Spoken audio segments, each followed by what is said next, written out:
If you're listening to this podcast, it means you're hungry. Hungry for change, hungry for growth, and ready to have a major breakthrough in your business. As a partner or founder in more than a dozen businesses that do more than $5 billion in revenue each year, Tony Robbins has learned from the best in the world, the Steve Wyns, Mark Benioffs, and Peter Gubers, what it takes to be successful. Whether you've been in business for decades or are just getting started, it's important to get help from someone who's been there, someone who's going to coach you through it. That's why Tony is offering a free one-on-one business strategy session from one of his top business strategists, a $600 value. Completely free, no strings attached. If you're listening right now, go to TonyRobbins.com/CEO and sign up for a free session with a Tony Robbins trained business strategist who's helped business owners just like you to overcome their obstacles and set them on the path to success. In a world where 96% of businesses fail after 10 years, you must know how to anticipate and how to take advantage. Take advantage of this offer today. Hey, this is Tony Robbins. Listen, thanks for joining me on this Entrepreneurs podcast. I'm really excited about this session, and I'll tell you why. First of all, because you're listening.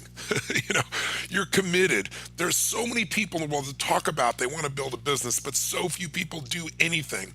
And you self-selected. You chose to download this podcast, and you're actually listening right now. You didn't just leave it there on your computer to think about sometime in the future. So I know you're the kind of person that's here to implement. You're not going to settle. You're not going to cut corners. And because of that, I really feel a kinship with you, and I'm excited you're listening today because you're the real deal. But even though you're the real deal, I know you know that the vast majority of people considering getting in business or even in business are wannabes. They're out there everywhere. You know the type. They talk about the big business idea they have all the time. In fact, I often tell the business owners I work with that it's really important to understand that most people overvalue their ideas in business and undervalue execution. Everybody's got the next multi-billion-dollar idea, but how many people actually execute and get it done? So you hear people talking about their great business idea, but they've been talking about it forever, right? They've been talking about the idea for years, and there's still no action. So where the rubber meets the road is in that action. I always tell people, if you really think about it, execution trumps knowledge every day of the week. Knowledge is not power. Knowledge is potential power. So instead of dabbling, what you and I have to do is listen, find distinctions, and put them to work.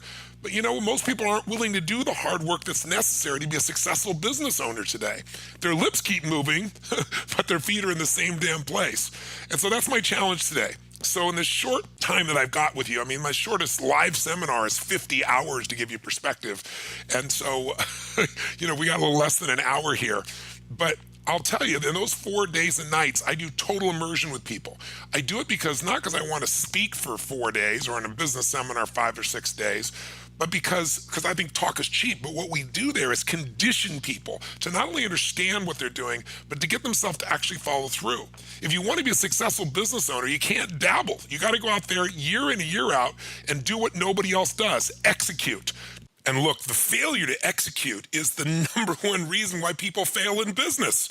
And we know the results are unbelievably dismal. For the first year of business, 50% of people drop out of their business or fail in their business. And that's in a world where it costs so little to start a business today. It'd be easy to maintain yourself, except they just don't have the skill or the psychology. At 5 years, 80% of businesses are gone. And as I've shared before, at the 10-year mark, 96% of businesses have failed. That means 4% make it. 4 out of 100 survive. And as I've said so many times, that doesn't mean they're profitable. That just means they're hanging in there. So if you and I are going to be masters of the game, so to speak, we got to understand what does it take to master anything, including business. And there's 3 stages of mastery. I teach these to people all the time, and they're worth repeating because it's what I remind myself of if I'm not getting the result that I want. Very often people will learn something and they'll beat themselves up because they're saying, well, God, I'm not executing, I'm not following through, and they're mad at themselves. Well, being mad at yourself isn't going to change anything. In fact, being angry and mad very often will put you in a state where you just get pissed off or frustrated or overwhelmed, and then, you move on to something else to try to distract yourself. Or even if you try to execute from that negative state of mind, your execution is terrible. So I tell people, think of it this way. There's 3 levels of mastering anything. The first level is really cognitive understanding. In other words, where you understand how something works. I always tell people understanding and $4 will almost get you a Starbucks, meaning understanding is not worthless because it's the first step to really mastering something, But cognitive understanding doesn't make you execute. It's giving you the opportunity to get into the next stage. So lots of people say, I know this, or I've heard this, or I understand this. If you're not doing it, you don't understand it, you don't own it, you sure as hell haven't mastered it, right? And that's what I tell myself all the time. So second level then, if I'm not getting the level I want and I understand it, what's wrong? Well, I haven't linked enough emotion to it. And the second level of mastery is emotional mastery. And emotional mastery simply means that you do something with enough repetition, you understand it. Repetition is the mother of skill, my teacher Jim Rohn used to teach me. He said, Tony, if you want to get good at anything, if you look at anybody, you look at, Curry is the most incredible three-point shooter in the game, probably the best player in the game today in the NBA. I mean, the level of practice he does doing the same thing over and over and over and over again. Kobe Bryant, who's just about to retire right now, he had to go out and make 400 shots in a practice before he left. It didn't matter how many shots he had to take, he had to make 400. He had that level of discipline. Most people, once they understand, say, I know how to make a free throw. Well, that and $4 get you Starbucks, right? That is not going to make a free throw. Knowing how is not the same as executing. What you need is enough emotion and repetition. In other words, if I asked you where you were on 9/11, everybody can tell me where they were sitting when they heard about the buildings being crashed into, who was with them. But if I asked you where were you at 8/11, August 11th, most people don't have a clue. It's because information without emotion is not stored. It's not retained at the same level. So what you really need to do to master something is first you got to understand it, then you got to start practicing it, doing it, but with enough emotional intensity where you realize, if I execute this, this is what it means. I'm going to change the world. I'm going to change my business. I'm going to change my clients. I'm going to make a fortune, whatever it is that floats your boat, so to speak.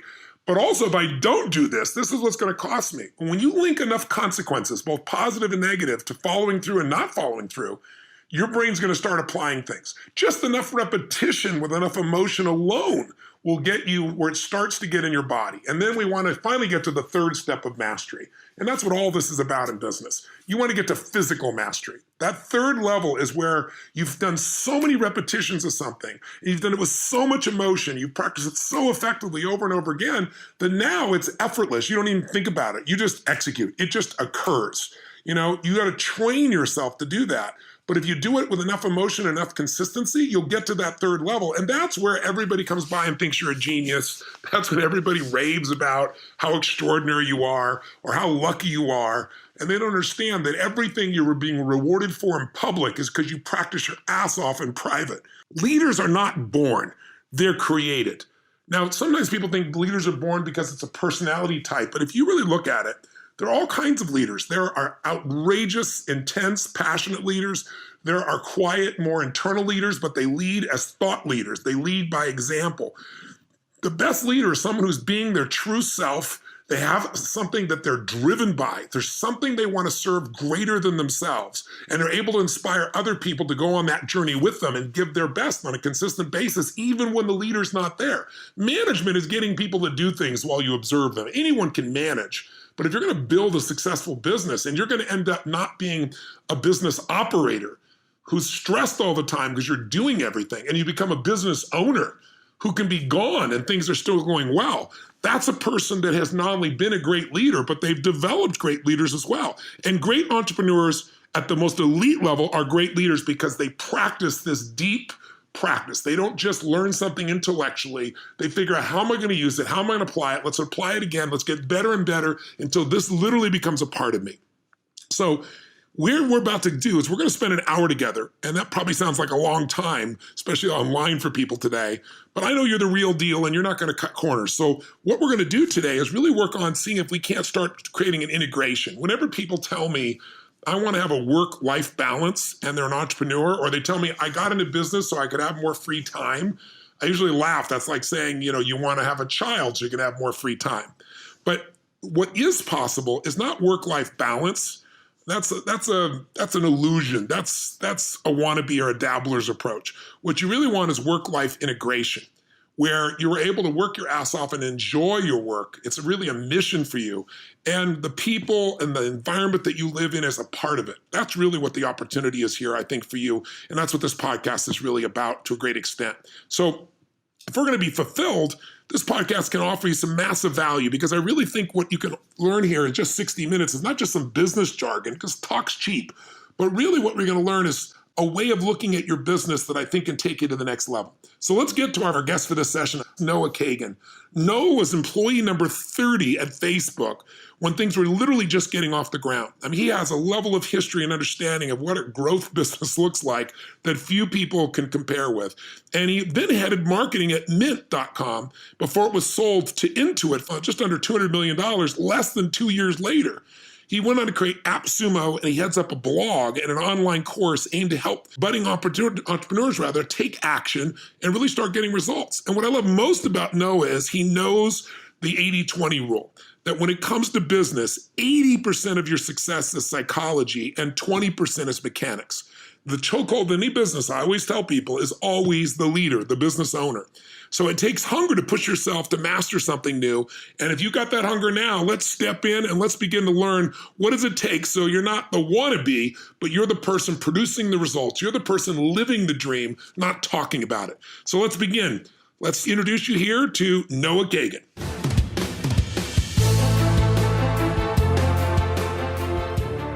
You have a brilliant idea that you just know is the next big thing. So you register an LLC, order top-of-the-line business cards, design the perfect website. You even write a 50-page business plan. But months and months go by and you still haven't made that first dollar. Sound familiar?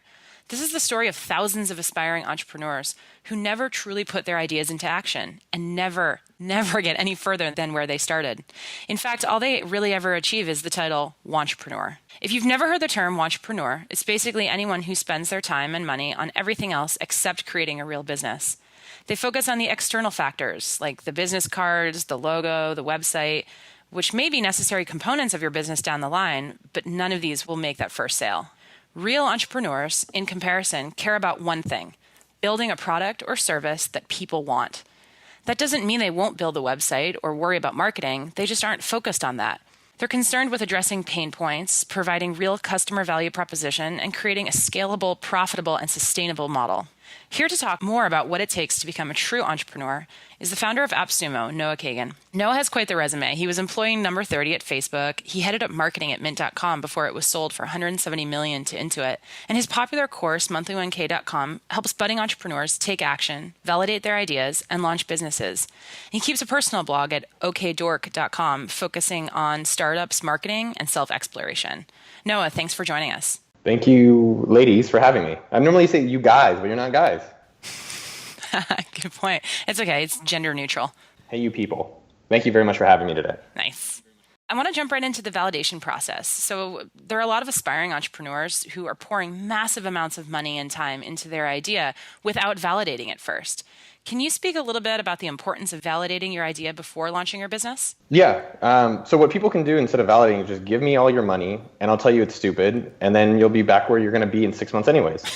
No, what I think would be easier is just kind of stories of me not validating. So I've probably spent close to a year of life and then probably about $500,000 on businesses that really never got any traction and never got anywhere. A specific one we built was called Bet Arcade. We basically kind of like a FanDuel or DraftKings about 6 years ago. And I don't really do gambling at all. I don't really follow sports. So clearly doing sports gambling was a great idea. We went to Vegas. We got lawyers. We spent all this money on designers. We developed it for 6 months, launched it, and it was like complete crickets. And I think when people have these ideas, they think their ideas are super unique. Everyone does. They're like, this is the one idea. And then counter to that, a lot of people are like, I don't have any ideas. I'll never have that one idea. And so we finally launched this, and with crickets, and 2 months later, we ended up shutting it down completely. Another time, a customer of ours, we were doing payments company. We were doing payments for a lot of these large companies like Zynga and Tagged and Area Games, a lot of very popular Facebook games. And one of these people said, hey, you should build this, and once you build it, I'll pay you. And so we spent 3 months building it. Cost probably, I think, in range of development cost probably around 60 to 100K. And we went back to them and we said, hey, we built this thing you said you wanted. And they're like, hey, we're really busy right now. And this was Disney. And they have a lot of money, but we obviously didn't get a contract to validate that they were really going to pay for it ahead of time. And so those are kind of like just two of many examples of things that I've done where I didn't validate. And then so that kind of has really taught me and ingrained in me where like money is truth. Talk is, I hate when talk is cheap is kind of a cheesy one that we already know, but basically like money is a truth serum. And what I encourage everyone to do, which most people still won't do, is try to get to they won't try to get that dollar first. I call it the velocity to $1, where it's like, how can you get $1 right away? So an example on the other side is I did a conference a few years ago. And when I did the conference, before I got a venue, before I paid for speakers, before I paid for food, I went out and emailed people and said, hey, I'm selling tickets to an event. You should buy my event. It was called Community Next. And this is before I had really anything confirmed. I told people who I was trying to get to be the speakers. I told people where I thought the event would be. I said, here's going to be the day that it should happen on. And, I ended up selling like a few $100s in tickets, and it really gave me that validation right away that had a potential to be a real business. And so that's obviously a smaller example, and we could we can go through many other examples. But almost any business today, you should be able to validate and figure out within a week. I generally encourage people to do it within 48 hours to try to get 3 paying customers. And not the promise of paying unless it's in writing, actual payments. So do you go through a process too where you try to validate it, not just will people pay, period, but how much will they pay? Do you set different price points and play around with those? I don't. That's there's the term I always use is wantrepreneur, and a lot of it. And my friend Ryan said this. It's a lot of people like the idea of playing business. So they buy all this software, they read all these books, they buy all these courses, and I actually think most people know the answers, but they're kind of looking for other things outside of the hard part. Some of the hard parts is just like the fear of rejection, the fear of no one liking it, the fear of it actually even working. That's been one of the more surprising ones with helping people start businesses, is that when it actually does work, they want to sabotage themselves because they're not sure what to do now. So pricing I would discourage. And the thing with pricing is like, as long as they buy, like you can always kind of change your pricing afterwards. That's the way I've looked at it.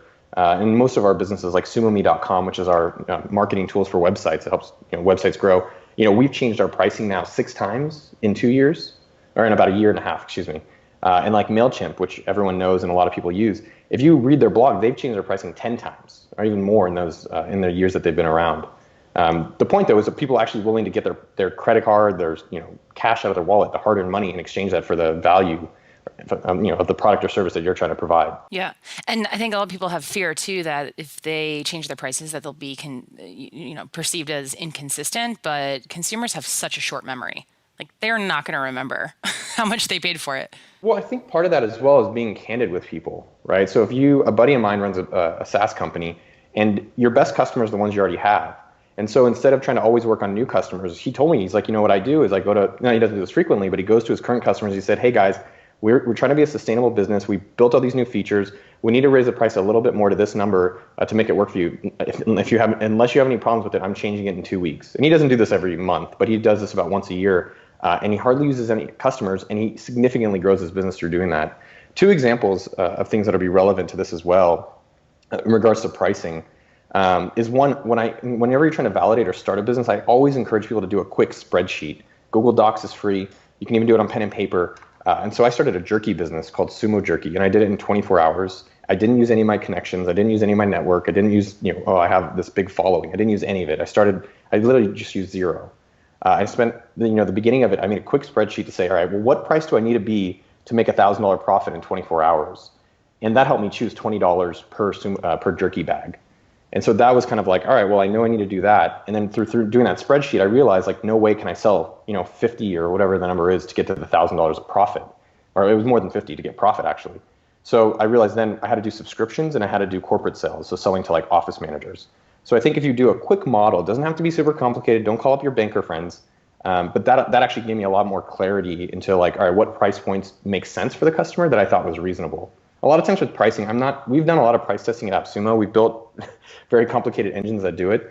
And we've actually reverted to not doing those because we think it's kind of, we don't think it's nice to a customer to have you pay a different price than your friend. And we generally just try to price it what we think is a reasonable value. Like, what do we think is, my friend calls it 10x value. So if you pay $5, are you getting $50 in value? Or just like, hey, what do you think is a reasonable price for you to pay for this service or product? Yeah, that makes sense.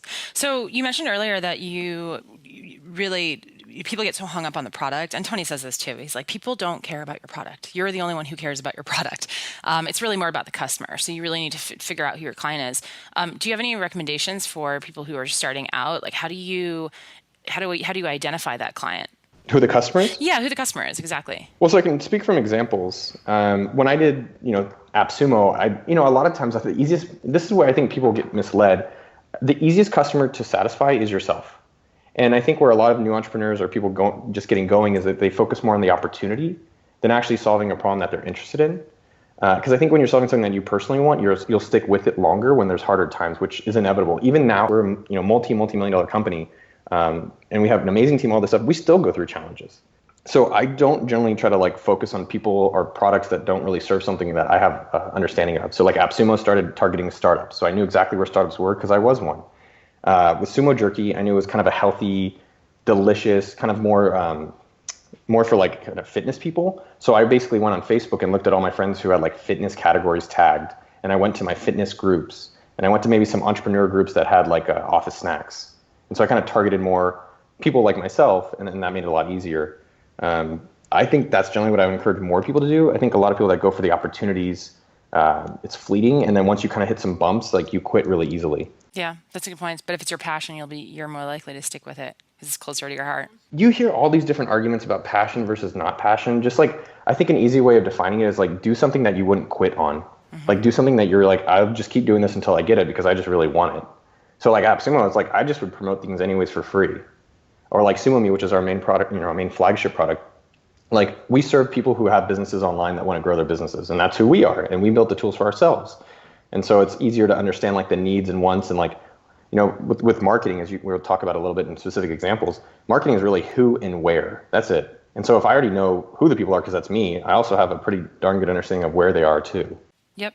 And who and where, I mean, that'll help you with user acquisition, but I love the fact that you were saying that the big part of a big overlooked area is customer retention, right? So going after the customers that you have currently and keeping them happy. Oh, it's so easy. It's like dating, right? Like you're married, I think. You're married, right? Mm-hmm. It's so much easier just to keep your husband happy or your wife happy than go out on Tinder and like you have to go on these dates and then you have to like get them to know you and you have to, it's like, just make the one you already have happier. Just figure out like what's the issue and then work on that. It's just a lot easier. Same with your customers.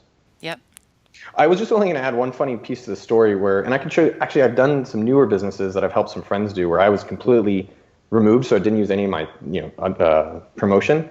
But one thing that was funny was like when I was even doing that jerky business, I went to people that were friends. And this is something that a lot of people who are listening are thinking, well, he has friends that are rich, or he has friends that all his friends, of course, would help him and buy him. Because when I start businesses, I always go to my inner network first. I think it's much, much easier. But your friends, they'll tell you straight up. So I was just going to share that. My mom, and I love my parents and my brother, but my whole family, none of them bought it. None of them bought the jerky. And so it's as much as you think everyone's going to help you out and everyone's going to pay for it. This is the whole point of validation, is that when you get that rejection, it's a great moment because one, you didn't waste a lot of money and time. And two, you can actually find out what they do want. So maybe my brother hates jerky, but he drinks a lot of green tea. So I could do a green tea business maybe in the future. And that's a great learning. I can share two things that every time I share them, people just go nuts over them and they always love them, to help people get over their fears and get started validating, get started asking people for things. Because that's, today I went and asked for a free parking validation for the garage I was in. Even though I didn't eat at the restaurant, I just went up to the front desk and I was like, hey, I've eaten here before. I like you guys. Do you mind giving me free parking?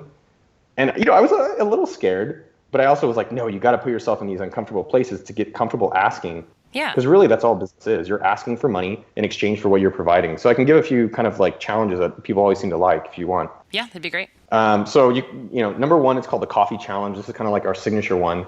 And the coffee challenge, what you do is you go up to any Starbucks or any coffee place or any tea place or anywhere you eat or go to regularly, and you just ask for 10% off. And so everyone who's listening, or most people listening, said, that sounds easy. That, I had a guy who was a 10-year salesperson, and he went and tried it, and he was like, I could do this in a cake, man. You're nothing. You're a nobody, Noah. I'll do the coffee challenge easy. And I just said, hey, report back. Tell me what you learned about yourself. And he reports back. He's like, that was scary. He reported back like, holy crap, that was a lot harder than I thought. And, I think the fact that you can kind of practice those kind of things, or as I did with parking, or one of my a harder one for me, but I still do it and I have to force myself, is at the airport, I always ask for people's newspapers. It's just a challenge. Like I challenge myself not to buy a newspaper or a magazine. And if people have it next to them, I'm like, hey, do you mind if I have your newspaper? And they're like, I'm reading it. I'm like, is there any section you haven't finished that I can read? And I, sometimes I'm reading Home and Garden, which is not my favorite, but it's the act of like consistently practicing. It's like any skill. The more you're kind of practicing this stuff, so the coffee challenge, the newspaper challenge, or in an airport, you can also do you take someone else's seat challenge. That one's a really awkward one. Where you take someone else's seat. I did that last night. Yeah. Intentionally or unintentionally? Intentionally. Yeah, Wow. Did they that's come what tell you? I was actually going to ask you. Do you think this is it a personality thing, or I mean, in some cases it's might be a gender thing. I know a lot of women who are not afraid to ask. Yeah. I mean, women are better than men for most things. So Mm, yeah, women are probably more fearless. Um, I don't know. I think I was raised in a certain way where my mom would like I love my mom. She's so cute. She's trying to return silverware from her 1970s marriage from the wedding. She got silverware and she's trying to return it to Macy's. And I'm like, mom, it's 1970. She's like, but it's brand new. It's brand new, Noah.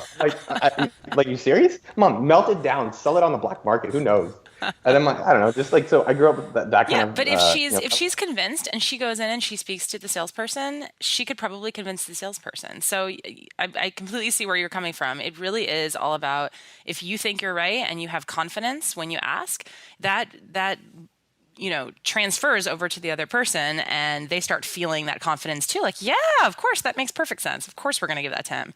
Exactly. I mean, one phrase that I really liked related to this is that there's no cost to asking. The only thing you have there is upside.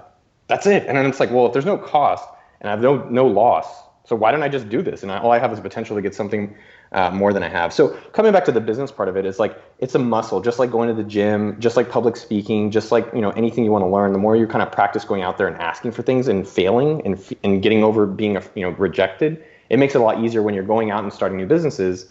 That when you get rejected, you're like, okay, cool, let me just keep going. Then kind of just giving up and retreating. So going out into the business world and asking, I mean, I think that's definitely something. You hear all these stories about people who fail 100 times, but it doesn't matter because of those 99 times, one time they succeed or one time somebody says yes. And that's what propels you into the next step. I was just going to say for anyone, like my biggest satisfaction is action. And so for anyone listening today, we've kind of go over the coffee challenge, we've gone over some of the validation, and I'm happy to share more validation stories and techniques. But my big thing, I think, Tony and as well, Anna, you would both agree, is that like go do it today. Take a piece of paper out right now. If you're listening, get your notes section out on your phone and just write the one thing you'll do today. You'll do the coffee challenge. You'll ask one person for a customer. You'll ask one person for a recommendation on someone else who could be a customer. But make sure you write the one thing down that you'll do. Otherwise, you're just listening to it and it's fodder and there's nothing that your life will be better today versus just kind of going on and nothing's going to change. Yeah. And holding yourself accountable too. When you write it down, it just makes it real. Yeah, I write everything down. I mean, it's just wild. Like I had a meeting with my partner. He's got a computer brain, so he doesn't write crap down. But I have to write it all down. I write down multiple places just so I can always remember it. So I wanted to get into sort of after validation, right? What's the next phase? What do you go into at that point? And what are some of the challenges involved in scaling your business?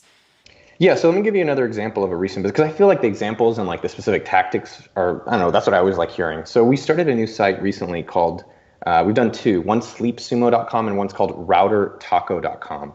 And they were both like just stupid ideas I had, but I was like, well, let me just give them to someone else and I'll just guide them and let them do the work, but I'll kind of give them suggestions along the way. And so for Router Taco, his challenge was to make $1 in a week online. And it sounds so stupid. You're like, $1, just go on the street and panhandle it. But I think that's what's kind of funny about online. We think you just throw up these websites and then money just starts like raining in.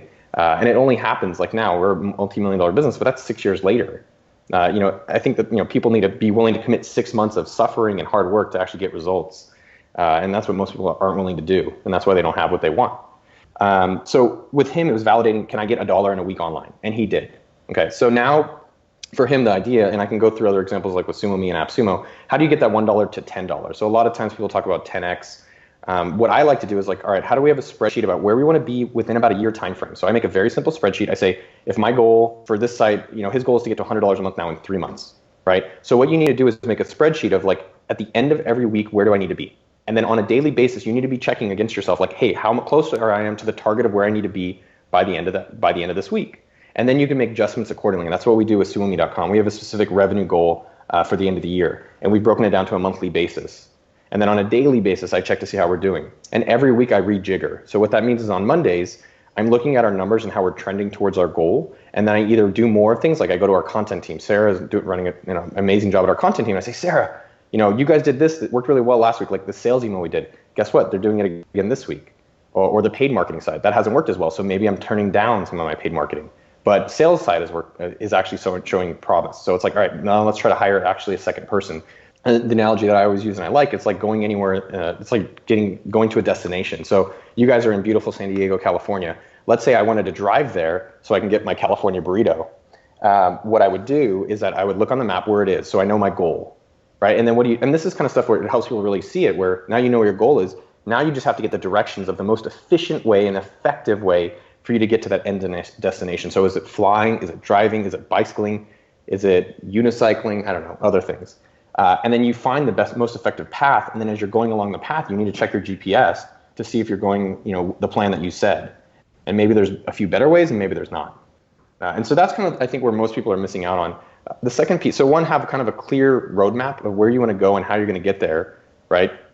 And then secondly, one thing that's been massive for me is just like I am very great at starting and doing new things. And so I've had to build a team to support me that are amazing at continuing things and growing things that are already working. And so the point there is that you have to think about how to multiply yourself, right? And so and in the beginning, hire interns. So Eamon on our that runs AppSumo, he has like 2 or 3 interns from University of Texas.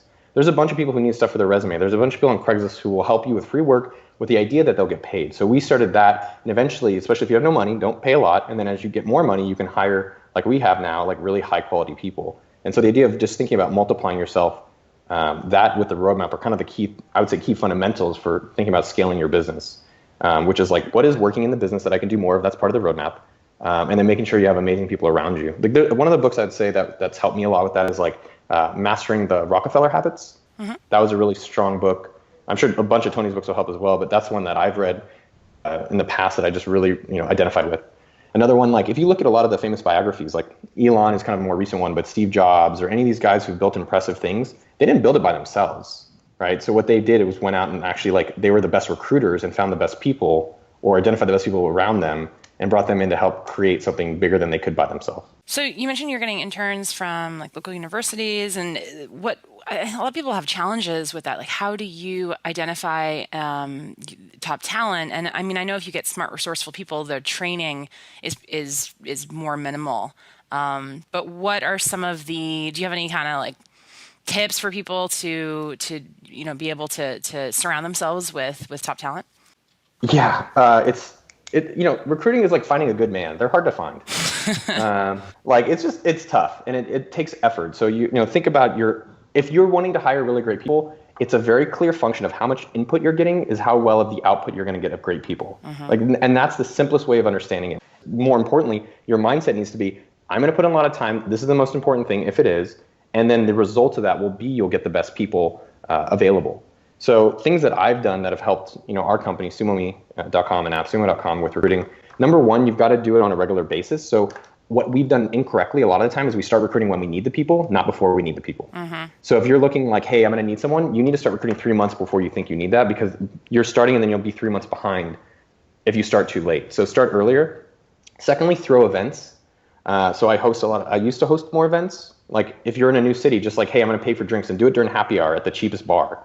And just pay for drinks and invite a few people. Secondly, whenever I travel, I always ask someone who I like, someone who I'm impressed with, hey, can you invite one person to join us for lunch? And I'll do this pretty much anytime I travel. I go to a new place, I say, hey, I'd really like to I'd like to take you to lunch. Who's one person that you really enjoy around you? So in Seattle, my friend Manny recommended Aaron. Or in San Francisco, I don't remember who exactly recommended, but you have new people that come in that way. Third, I reach out on a regular basis. So how can you reach out to people that you're impressed with for what their company is? Most people will give you time for lunch. People will give you time for lunch. A few other things that have helped, like impressive people hang out with impressive people. So if everyone in their network has one person they respect. And even if you're in a random state, I can't pick a state. So let's just go to the worst case scenario. You're in Wyoming, you have no one around you, you can't host events, you can't go, you're not traveling, you don't have money for that, go online. And so what do you do online? There's 2 options. One, you go work for someone for free. That's impressive. So you don't email them, hey, can I work for you for free? You go and tell them something specific. Hey, I noticed on your site you don't have any images. I'll make images for your top 20 articles. Hey, on your site, I noticed that you don't have any videos. I'm going to make you some videos. Hey, can I write a guest post about this? I don't need anything else. Here's an outline. Do you mind if I finish it up for you? So go work for someone impressive for free and impress them. Secondly, go buy a product of someone. So Tony's product, Monthly 1K, or another person where you get access to a community of other impressive people. A lot of the people that we've hired at AppSumo and SumoMe have been our customers. They already like us, they already know us. So for you, if you have customers, or partners or any, this is something that I've really tried to think about. Have I worked with anyone in the past that I was like, damn, that guy was good, or that lady was really impressive? And those people try to hire them or ask them who they're impressed with, right? And that's a really easy win. And then again, what I was saying earlier, just to finish that thought, is that if you go buy a product or if you're in an online group, there's always one or two people in the group who are like the all-stars. And so how can you surround yourselves with people like them, right? And then subsequently, you also have to think, why would they want to be surrounded by you? What value are you providing to them? So there's a lot of different online communities. If you're in marketing, there's growthhackers.com, there's inbound.org on public forum sites. There's also Facebook groups for marketing, sales, small business. And if there's not one, why don't you create it and then spend each day you invite one person? And that's your thing. That's what I did in Austin. I created Austin Startups 5.5 years ago when I moved to Austin. I was like, hey, I'll just bring all the Austin startups together. And I didn't know anyone here. I just came by myself. And I just started inviting as many people as I could. And I asked them to invite as many people as they could. And now it's an 11,000 person group. And we've actually hired Robert, who's an amazing developer, through that group. Wow. And I think other people have applied. And maybe I don't even realize it, that have come through just that group alone. Yeah. So those are a bunch of different things. I'd say the biggest thing overall is look what you already have access to in your network, in your LinkedIn, and your Facebook, and your own friends who they recommend. And then proactively spend time each week, like block out 10, 15, 30 an hour of reaching out. Like if it's a priority, like look at how much of your week are you spending on that priority. So like I will tell you for recruiting, like something like this, it goes out there, people know SumoMe.com is recruiting and they come and apply. I spend probably 60 to 80% of my week recruiting right now because it's the biggest priority in our company. Wow. And so, for someone else who says, hey, I want to grow, I need more people, like look at how much time you're actually spending on that versus other things. Yep. What's nice is there's also other benefits too of actively growing your network, because while you're also attracting talent for open positions, you're also, opening yourself up to new opportunities like potential partnerships or, senior level talent, that type of thing. So it's definitely great advice. Most people aren't ready to jump right away. And I think with recruiting, that's what we expect, right? You're like, go to someone, you're like, hey, come work for us. It's like, dude, I don't even know you. You want me to get married? It's like, yeah. I need a date or two for that to be a reality. And I think here's my compass for a lot of what we do with recruiting is just like, how's my energy while I'm interacting with these people? And so I think that's kind of an interesting barometer. So for you, the listener, like who do you talked to, hung out with, or read that their energy and their presence gave you just like increased your energy level, right? And that's for me kind of who I like to recruit. Like, man, I feel good around you. Obviously, you have to be a good, performance-wise, but that's kind of an interesting way of considering like who you should, maybe talk to about recruiting or who they can refer to you. Yep. No, absolutely. So, that's kind of at the stage where you're growing your business. I think a lot of people listening to might be in a position where they have a 9-to-5 job, right? And they're making their ends meet. They have a family. They want to build their business. And maybe they've started it and maybe they've already validated their product or service, but they're at this inflection point. So they don't know whether or not they should leave their steady job and their steady income to pursue this business full time. Did you run into that at some point, or do you have any advice for people to kind of help identify, how do you know when you're ready to take that big leap? The way like life is very short. And so like, I don't want to waste my time. And I don't really want, I started my career sounds so weird, but like my career is in Intel. I was in a cubicle doing spreadsheets all day. Just like maybe some of the listeners are. And Intel, I appreciate them giving me the job, but I knew that I was going to start my own thing. And so I think there's something there where if you can't go backwards, right? Like there's no options. Like you're like, hey, I'm quitting. Like there's some balls to that. Like that's really impressive. That's actually not how I am though. I'm actually pretty risk averse about quitting my job to start something new. So I'll just tell you my exact stories. So when I was at mint.com, I started building Facebook games at night. And I said, if I can make at least $3,000 a month, which would cover me living abroad, then I would quit. So I think what people need to do is look at their, lowest common denominator of money that they need per month to be able to quit their job. And they either need to be there or have a clear indicator it'll get there. I am not a risk taker where, hey, I'm going to quit and just figure it out. That's just not how I've been. So at at Mint, I said I'm going to quit when I got $3,000 a month for my Facebook games. And once I get $3,000, then I quit. When I was consulting with a company called Speed Date, and they were paying me a lot. They paid me $150 an hour, which I just thought was insane. I was like, you guys are so cool. I love you. And so I'm consulting for them. And that's when I started AppSumo, where I just literally was super ghetto. I paid $50 for an outsourcer to help me build this crappy website that we did together. And I saw if anybody would actually give me money for software deals. And so I basically said, if I felt like it was comparable salary to that $6,000 a month that I was getting on retainer, like if I saw that I could get to that amount, then I would quit. And so about 4 months after doing it, it got to that amount and then I quit. So basically I would say, what's the amount of money you need per month to live comfortably, and then at that moment, if you either are there or going to get there, then I would make that leap. Well, it's not a leap at that point. You actually know exactly what's going to happen afterwards. Yeah, it's like a strategic shift. I mean, I think a lot of our listeners too, I mean, it sounds great to be able to live abroad or to have that lowest common denominator of what you can survive on. A lot of people, they have families, right? Or they have mortgages, or they feel trapped because they have financial obligations, or maybe they haven't quite achieved the level of financial independence or freedom that they ideally would want to have before taking that step. What would you say to people who are in that kind of more need more structure? Well, so I think for me, it's hard to, I think we can really empathize or understand certain situations. Like, I don't know what it's like to be a minority. I don't know what it's like to have a family. I've just never done either of those two things. But I've seen, and I've met people now trying to start businesses with a family, and I do realize that it's harder. It's easy for me to say, like, one of the things that's easy to say is wake up earlier, stay up later. But if you have to get up at 5 to take care of the kids, drop them off at practice, and then at night you need your kids. Exactly. And then you have maybe an hour that hour at night. Like, I don't have kids, I'm not married, so it's a lot easier for me to say those things. And so you have to, maybe your pace is going to be a little bit slower. But it's like, all right, where can I fit it in if it's actually a priority? I don't think actually most people want to start their own business. I just think they want to have jobs they like. So for the people with families, like, try to find some kind of problem or thing that you want to work on and you're excited about, because especially you're limited in time. And then you do have to break out that time. So every Sunday, I break out my calendar. I'm very clear about where my time is going to be allocated. And so if you really want to start your own business, like, break out, like, hey, every Monday, 1 to 2 p.m., that's, and every, those are my hours that I just do not compromise on. So like every Tuesday and Thursday, from 9:30 to 11, Tuesdays and Thursdays is my study time. And I do not compromise on that. Like, it has to be an emergency or like a very unique case for me to change those times. Another thing that I think will help a lot of families out, or people who are maybe in more independent locations, like they don't have a big network or they don't have a lot of people around them that are trying to start their own businesses, you need to get an accountability buddy. Mm-hmm. So mine is Adam from mybodytutor.com. And so I literally email him every single Sunday. I tell him what I'm going to do. I told them, and I review what I did the previous week. And so I have other friends that we do this on a daily basis. They email me like, hey, here's my goal. Here's how I did today against my goal. And they do it every day, Saturday, Sunday, birthdays, weddings, bar mitzvahs. There's no excuses. And I do notice for myself and for them, just having that, like, I know I have to email them. It kind of puts a little bit more of that pressure on you to actually make that a reality. Another thing too is, make sure you reward yourself. So if you're trying to start your own business, like, put short time frames, like, put some pressure on yourself to say, like, all right, in 3 months, 1 month, I'm going to hit this goal. And when you hit that goal, maybe reward yourself. Like, go get, like, I don't know, ice cream. I don't know how people reward themselves. I thought you were going to say vacation. I was like, no, it needs to be small. No, they don't have time to vacation. No, they need to be working. Yeah.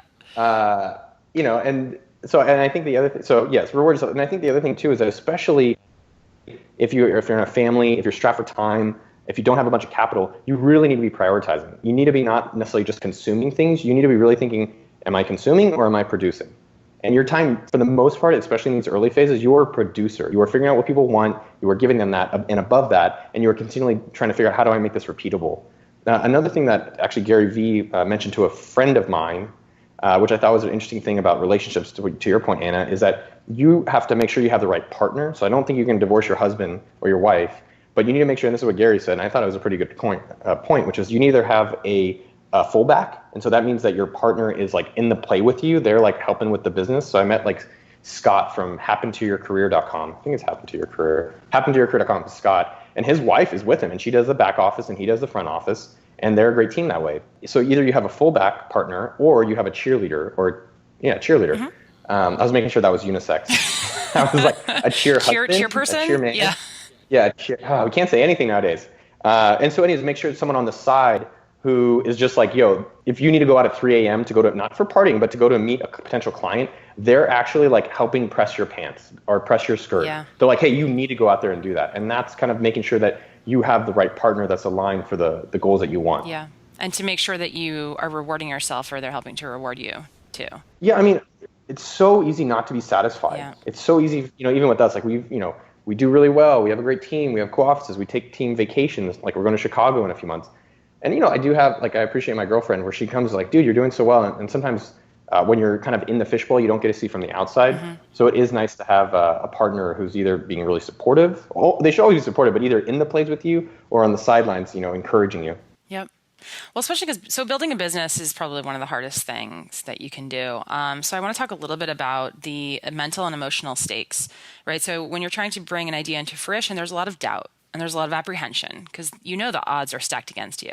And a lot of successful entrepreneurs tell you that their business finally took off, but it was like the umpteenth iteration of an idea. So it could take 3 weeks, it could take 3 years, it could take 10 years, right? So what's your advice for conquering fear of rejection and failure and sort of having the mental toughness to make it through?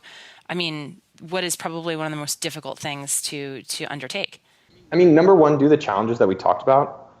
So It could even be like going up to random strangers and taking a photo with them. It could be doing the coffee challenge. It could be doing the newspaper challenge in the airports or the seat challenge. And it really kind of overcoming your fears is just practice, right? I think there's rejection therapy on Reddit. If you want to go to that subreddit and see what they're suggesting around that. Mm-hmm. I think the practicing and getting that fear muscle just basically indestructible. Like I honestly don't think I'm gifted intellectually, but I do think of myself sometimes as like a steamroller or a brute where like I'm just okay trying something. I'm okay doing it. And what I think I do well is even though I'll do it, if it's not working, I'm trying to understand, well, what did work and why didn't this work? And then how do I iterate that on for the next time?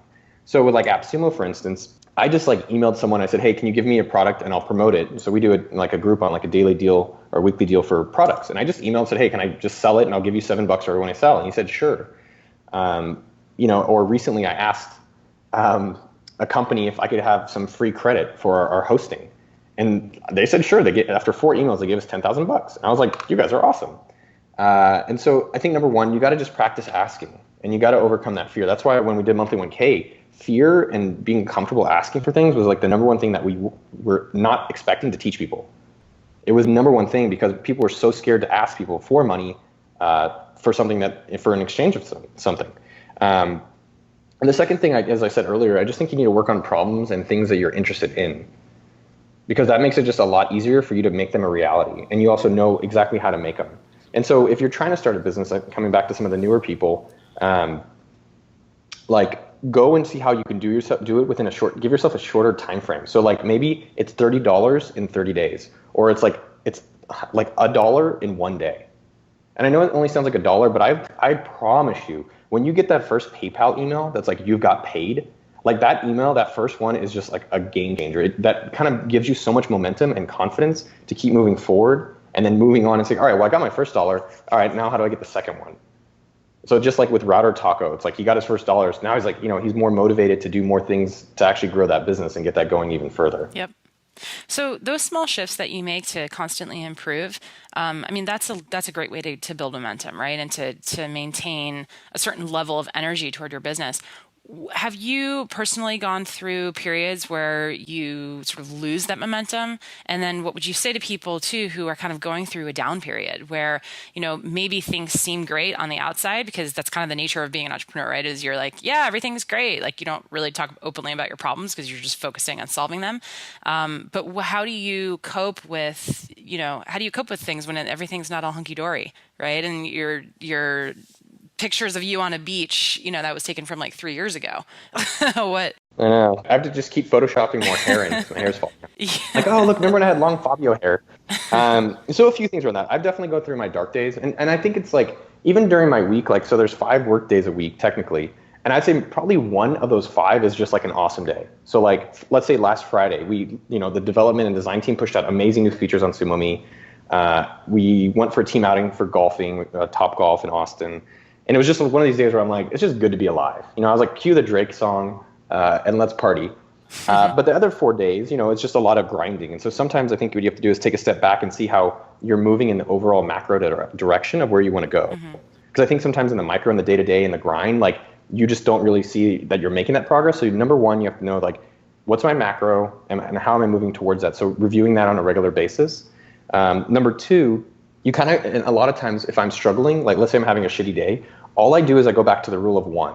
And so what that means is I just go back and help one customer. That's it. Just go do one thing will make you feel good. And for businesses, a lot of times it's like, go to people you've already helped, they already generally like you, and go help them, right? And that's it. And a lot of times I've done that, and almost every single time I've done that, I felt a lot better, I felt more motivated, I felt like the things I were working on were helping people, specifically this person, and I was able to move forward with it. And so the last thing I could say is really look at who you're surrounding yourself with.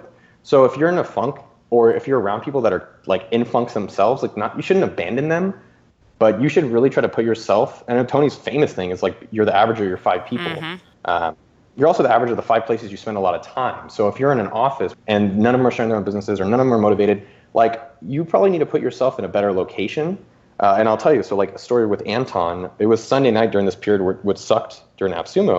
And I hit up Anton and he, I was like, Anton we work together. And I was like, bro, dude, it's Sunday. Monday's going to suck. You have to mind, I'm the leader of the company, by the way, too. And Anton started like, maybe around a year by then. So he's relatively new. I was like, Anton, this is the worst, dude. I can't believe. And Anton's like, bro, I can't wait for Monday, dude. It's gonna be rad.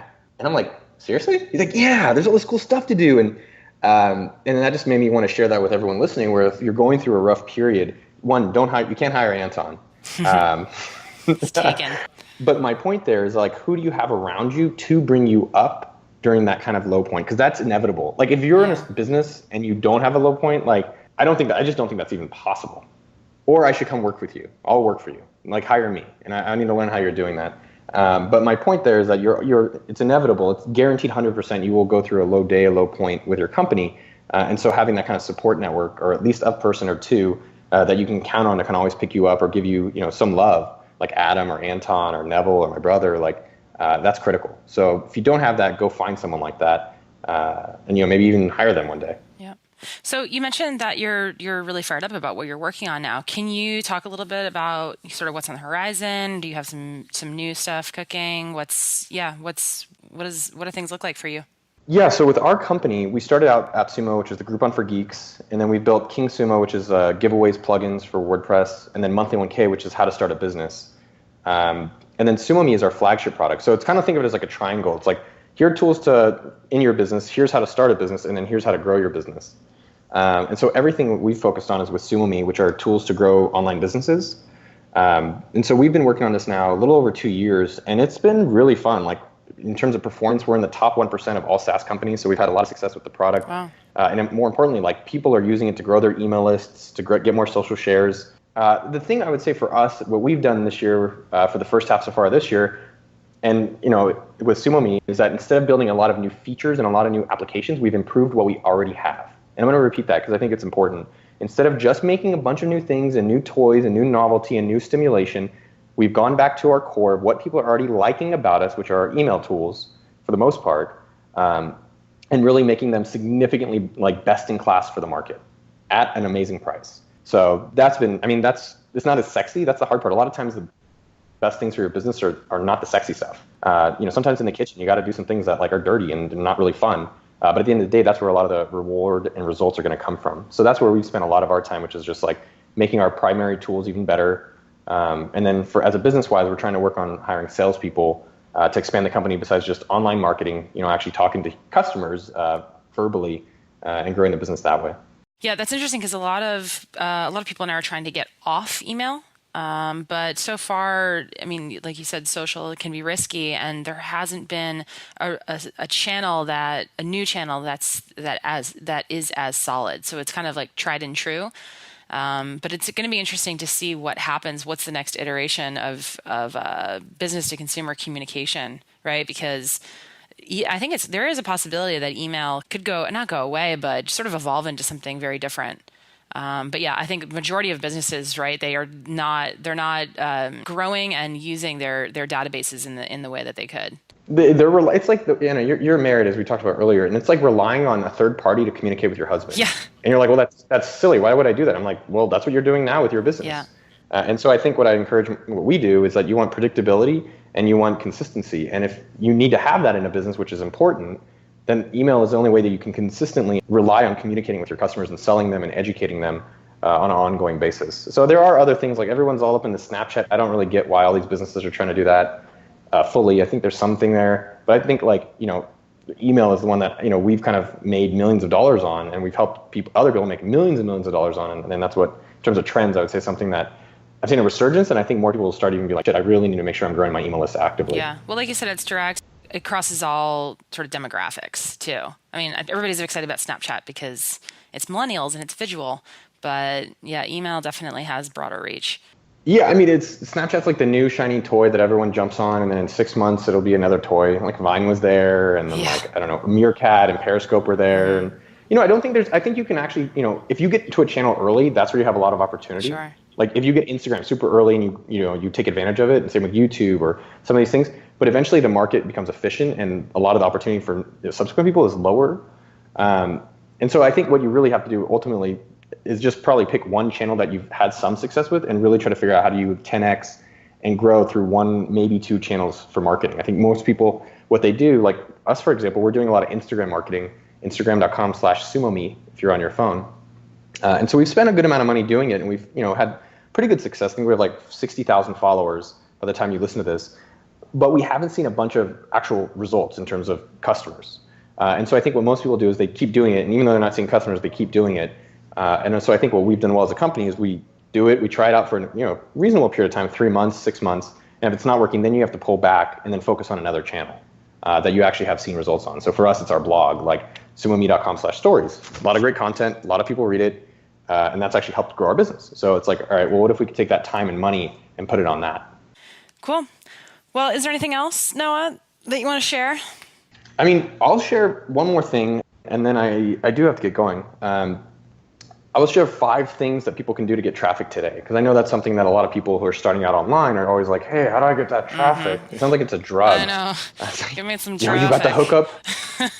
You got the hookup on that traffic stuff? So the 5, no, you're exactly right. The 5, and here's 5 that I've done. So we did a sleepsumo.com and then Router Talk, or 2 sites that I've just helped these 2 guys. I didn't use any of my network, any of my connections. I just helped them. And these are the 5 things that both of them have done to get. One of them's got 10,000 visitors in around 30 days, and the other one has made money, not a lot, but some, within about a week. And so these do work. You just have to go do them, and you keep doing them. Like one of my favorite videos around just doing it is Art Williams. If you guys have not watched the Art Williams Just Do It speech, it is a game changer. Like I still get pumped up when I listen to it. So yeah, go watch Art Williams Just Do It speech. But the 5 that work really well, and I'll go in order. What you're going to do, number 1, is you're going to do giveaways. So we have software called kingsumo.com. You can use that. There's Rafflecopter, and there's other software out there that you can use for giveaways. And what we've done is that we actually ask companies for free products. So you don't have to spend money. But what you do is you go to a company like, hey, I want to promote you. And then you run a giveaway with their stuff. And then you get a bunch of new people. And that works really, really, really well. That's what we've done with all of our businesses. We're selling our software that we've used effectively ourselves. Number 2 is interviews. Go and interview a lot of people. I did this at mint.com as well, and that's mint.com got bought for almost 300 million. So you go interview people, hopefully relevant ones, like ideally their readers, their customers, their fans are ones that you would like as well. And you make a really nice interview, you put it on your site, make it pretty, send it to them, and a lot of times they'll share it. Number 3 is guest posting. A lot of people have already heard this one, but guest posting, if you do it well, you will get a lot of traffic, you will get backlinks, and it really helps grow your business because it's free, and it's all these people who are actually getting educated and learning something from you, and subsequently, they'll come to your site and purchase. If you're in a service business, like maybe you're a realtor, a lawyer, a doctor, what other business could you actually complement and help out? Is there another like accountant that you can come and say, hey, can I do a presentation, a webinar, an email, a blog post for your customers, and I'll do something for free, and it will be great, and then subsequently their customers will benefit and they'll learn about you.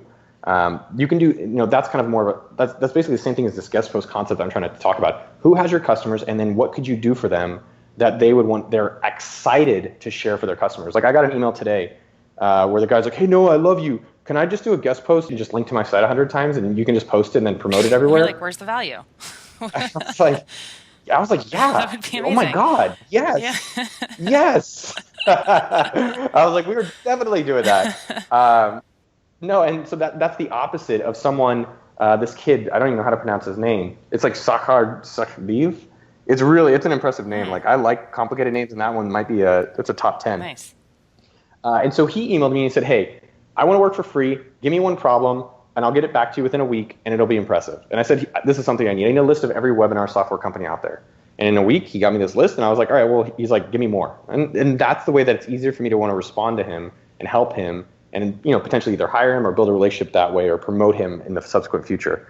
And then 4 and 5. Number 4 is look at your available network. Everyone's in a Facebook group, a church group, a soccer group, or are you in a LinkedIn group?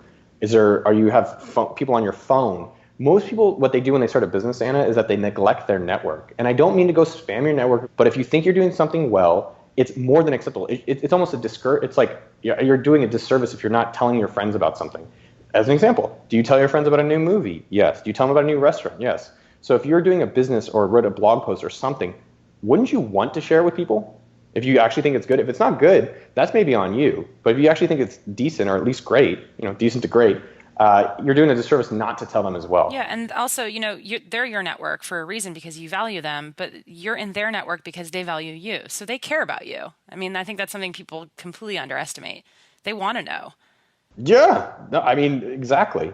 And then lastly, and I encourage this last, especially if you don't have a business that's large, not even large, if your business is not making money, then don't do this one, but it's advertising. And I'll speak to that as well. And what I mean by ads, the two ads that I encourage is one, niche ads. And so what that means is instead of if you try to go and sponsor Tony's podcast or Tony's website, that is going to be way more expensive than any of us can afford. It just is. But maybe you can go and look at like smaller sites that like are similar to Tony, right? There's a lot of them out there. They're not as good as Tony, obviously. But there's other sites out there that you can go out there and say, hey, I'll pay $100. Can you put my link in your newsletter? Hey, can I give you $100 and then put my giveaway on your site or put my advertising? It's not as large. It's not as scalable, but it's very effective and it's the best ROI you'll get for advertising, which is niche sponsorships. I've done this with every business and it always works.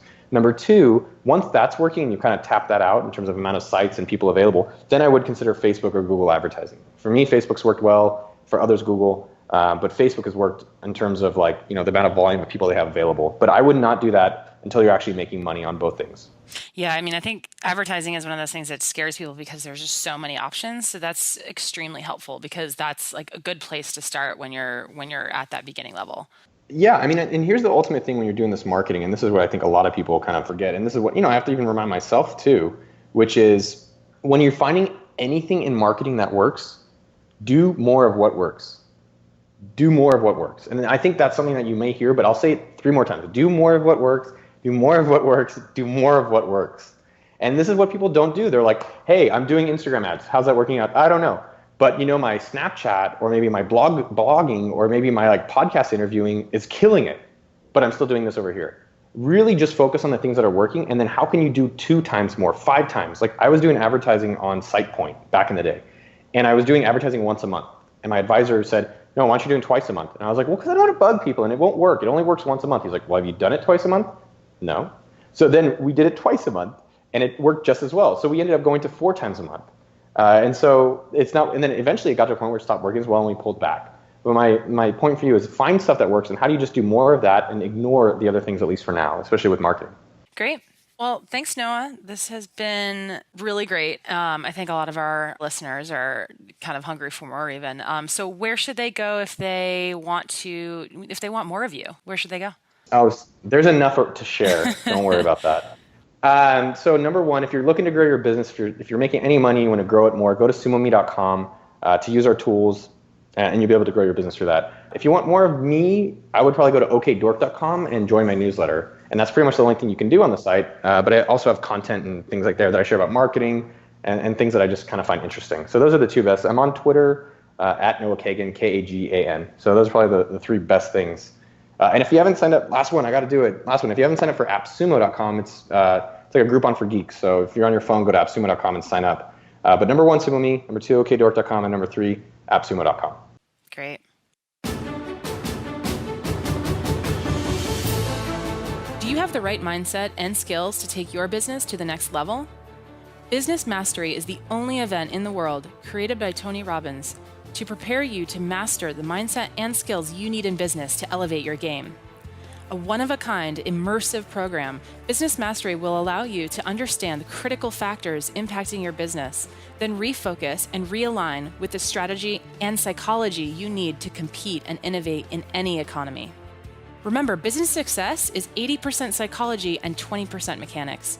If you're ready to learn and master the strategies to help you grow your business and stay competitive, then don't hesitate.